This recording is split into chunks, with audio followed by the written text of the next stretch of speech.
نحمده ونصلي على رسوله الكريم اما بعد فاعوذ بالله من الشيطان الرجيم بسم الله الرحمن الرحيم قال الله تبارك وتعالى في محكم كتابه الحميد الف لام ميم ذلك الكتاب لا ريب فيه هدى للمتقين۔ میرے بزرگوں، بھائیوں، دوستوں، بیٹوں، ماؤں، بہنوں اور میری بیٹیوں، السلام علیکم ورحمۃ اللہ وبرکاتہ۔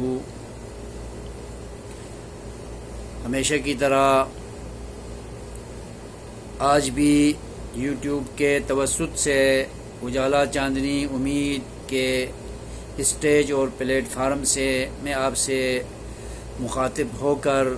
اسلامی ویڈیو لے کر حاضر ہوا ہوں۔ آج کی اس بیٹھک میں قرآن کریم کی صداقت، حقانیت اور اس کے منزل من اللہ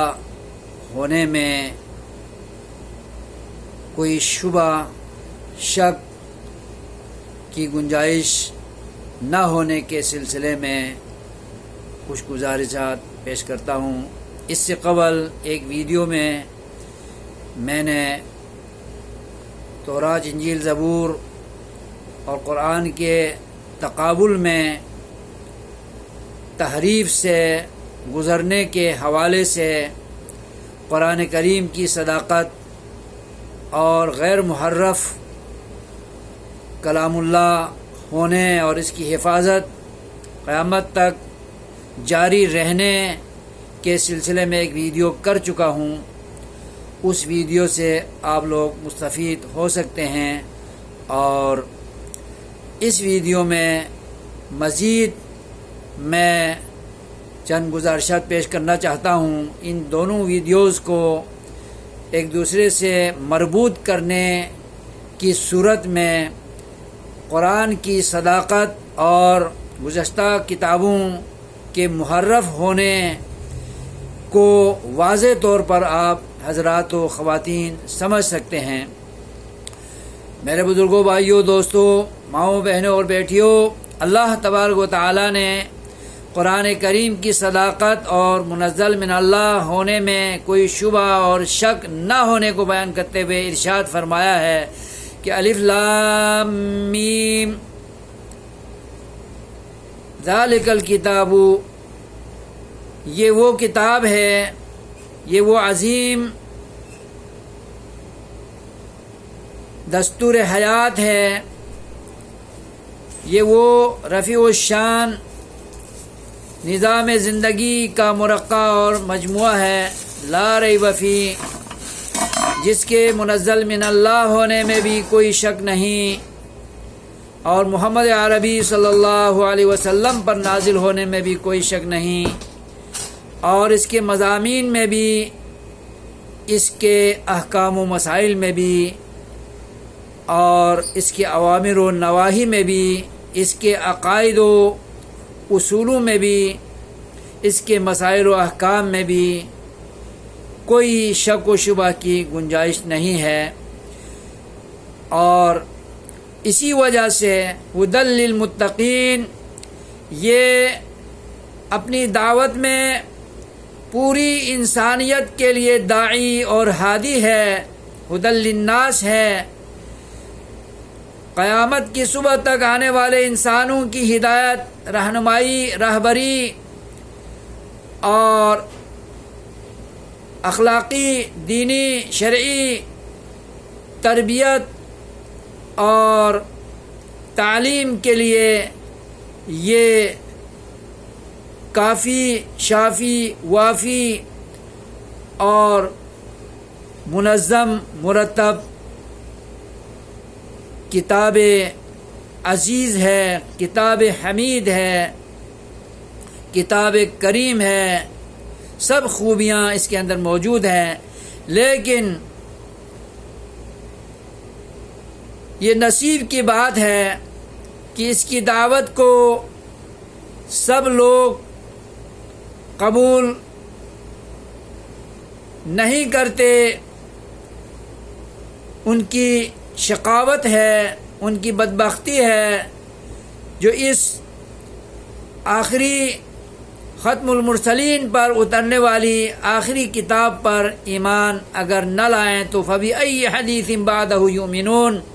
اس کے بعد تو کسی کتاب نے اترنا نہیں ہے، کسی نبی نے آنا نہیں ہے، اور دوسری کتاب ہدایت کی گنجائش نہیں ہے۔ یہ آخر الکتب ہے جو آخر الانبیاء پر نازل ہو کر قیامت کی صبح تک عالمگیر کتاب ہدایت کے طور پر آ گئی ہے۔ تو فَبِأَيِّ حَدِيثٍ بَعْدَهُ يُؤْمِنُونَ، اس کتاب کے اترنے کے بعد کس کتاب پر یہ ایمان لانے کے انتظار میں ہے؟ اللہ نے یہ جھنجھوڑ کے کہا ہے کہ یہ کتاب آ چکی ہے جو آخر الزمان پیغمبر پر آخر الکتب بن کر، ختم الکتب بن کر ہم نے اتار دی ہے، یہی قیامت کی صبح تک ہادی اور رہنما اور معلم ہے، اس پر ایمان لے آؤ تو سعادتیں تمہارے قدم چومیں گی۔ اللہ نے اس کی صداقت کو بیان کرتے ہوئے وَإِن كُنتُمْ فِي رَيْبٍ مِّمَّا نَزَّلْنَا عَلَىٰ عَبْدِنَا فَأْتُوا بِسُورَةٍ مِّن مِّثْلِهِ وَادْعُوا شُهَدَاءَكُم مِّن دُونِ اللَّهِ إِن كُنتُمْ صَادِقِينَ، فرمایا ہے کہ لوگوں جن کو قرآن کریم کے منزل من اللہ ہونے میں، اس کی صداقت میں، حقانیت میں شک ہو تو تم اس قرآن جیسی کوئی کتاب لا سکتے ہو تو کوئی کتاب بنا کر پیش کرو، 10 صورتیں پیش کرو، یا کم از کم ایک صورت مختصر سی پیش کرو جو اس کی طرح کامل ہدایت دینے والی، رہبری کرنے والی اور فلاح و بہبود پر مبنی بیان دینے والی، دنیاوی اصلاح اور اخروی سعادتوں کی ضامن ہو، ایسی کوئی کتاب تم پیش کر لو۔ یہ چیلنج اللہ نے کیا، مگر اس چیلنج کو نہ اس قرآن کے نزول کے دور میں کوئی قبول کر سکا، کوئی پورا کر سکا، اور نہ ہی قیامت تک آنے والے فصاحت اور بلاغت سے لیس ہونے والے عربی زبان کے چوٹی کے لغتدان بھی اس قرآن کے مقابلے میں کوئی ایک کتاب پیش کرنا تو کجا، ایک آیت بھی اس قرآن کریم کی رہنما آیتوں کی طرح سعادتوں پر مبنی اور خیر و فلاح پر مبنی، نجات پر مبنی اور نجات دہندہ ہونے کے اعتبار سے جو آیتیں اللہ نے اتاری ہیں، ایسی کتاب، ایسی آیت، ایسی صورت دنیا کی کوئی سپر طاقت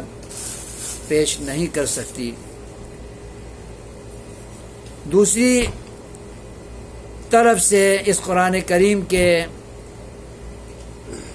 سچی کتاب ہونے اور اس کے علاوہ دیگر کتب کے محرف ہونے کی دلیل یہ ہے کہ قرآن کریم پوری دنیا میں جہاں بھی یہ چھپے، صورتیں وہی ہیں، آیتیں وہی ہیں، ترتیب وہی ہے اور مضامین وہی ہیں، الفاظ وہی ہیں، حروف وہی ہیں، تفسیریں وہی ہیں، اور اس میں کوئی رد و بدل کسی صورت میں نہیں ہوا ہونا قیامت تک ہوگا، جبکہ اس کے مقابلے میں تورات، انجیل، زبور مختلف اختلافی نسخوں میں تقسیم ہو چکی ہیں۔ انجیل کے 5 نسخے ہیں، کوئی نسخہ ایک دوسرے سے ملتا نہیں ہے، ایک دوسرے کے خلاف بیانات دینے والی کتابیں ہیں جن کا مجموعہ بائبل ہے۔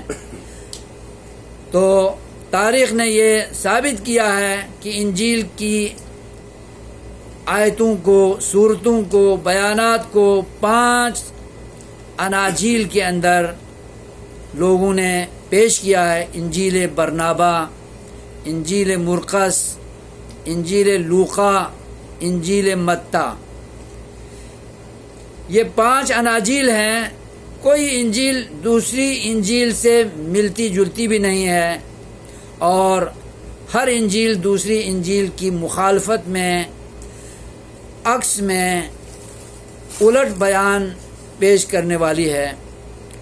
اور سب محرف ہیں،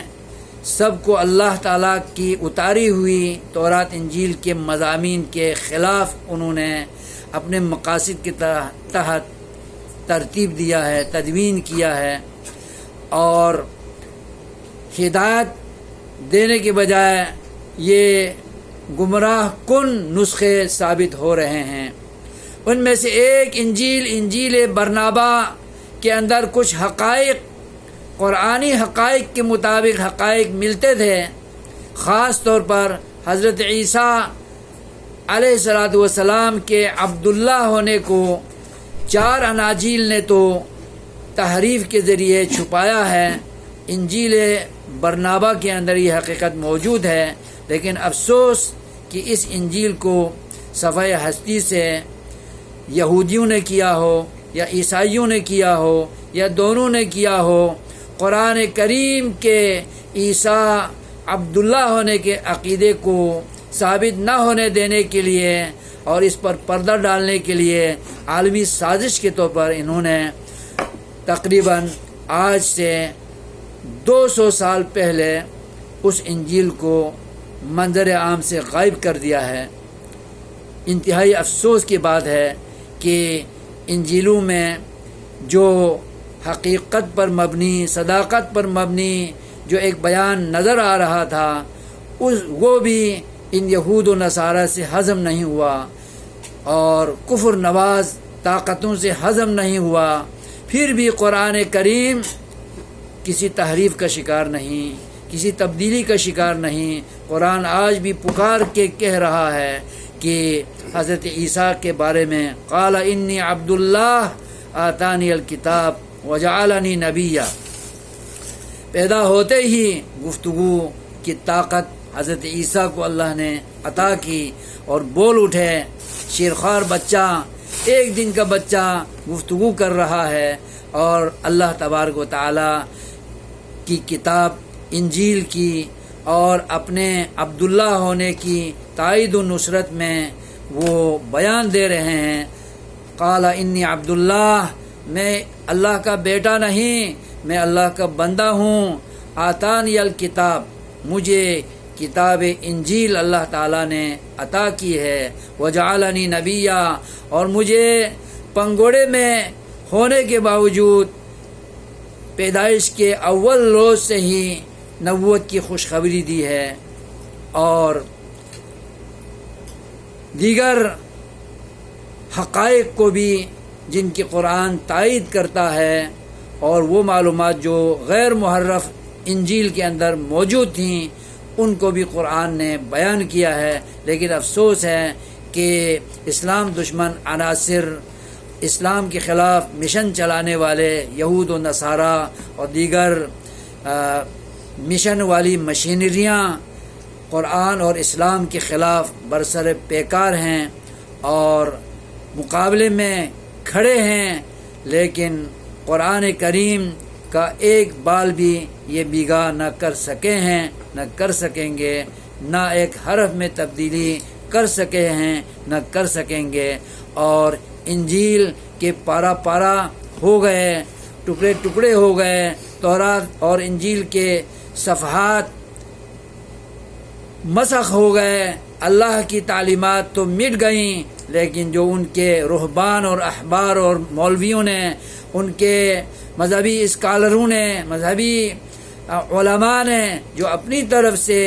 گڑے ہوئے بیانات ہیں، عقائد ہیں، اصول ہیں، وہ ہمیں ان میں نظر آ رہے ہیں، لیکن یہ سب کالے علوم ہیں، یہ غیر الہامی اور غیر ربانی اور غیر شرعی اور غیر منزل من اللہ بیانات ہیں، جن کی روشنی میں کسی کو بھی ہدایت نہیں مل سکتی۔ اسی لیے یہ گمراہ لوگوں میں ہوئے اور اللہ کی غضب اور پھٹکار ان پر پڑی اور پڑتی رہے گی۔ اللہ تبارک و تعالی ہمیں قرآن کریم کی صداقت پر عمل ایمان لائے رکھنے اور اس کی تعلیمات جو مستند ہیں اور مستند رہیں گی ان پر ہمیشہ عمل پیرا ہونے اور چلتے رہنے کی توفیق عطا فرمائے۔ اسی میں نجات ہے، اسی میں سعادت ہے، اسی میں ہماری بھلائی اور بہبود ہے۔ اللہ اس پر ہم سب کو قائم رکھے، آمین یا رب العالمین۔ والسلام علیکم ورحمۃ اللہ وبرکاتہ۔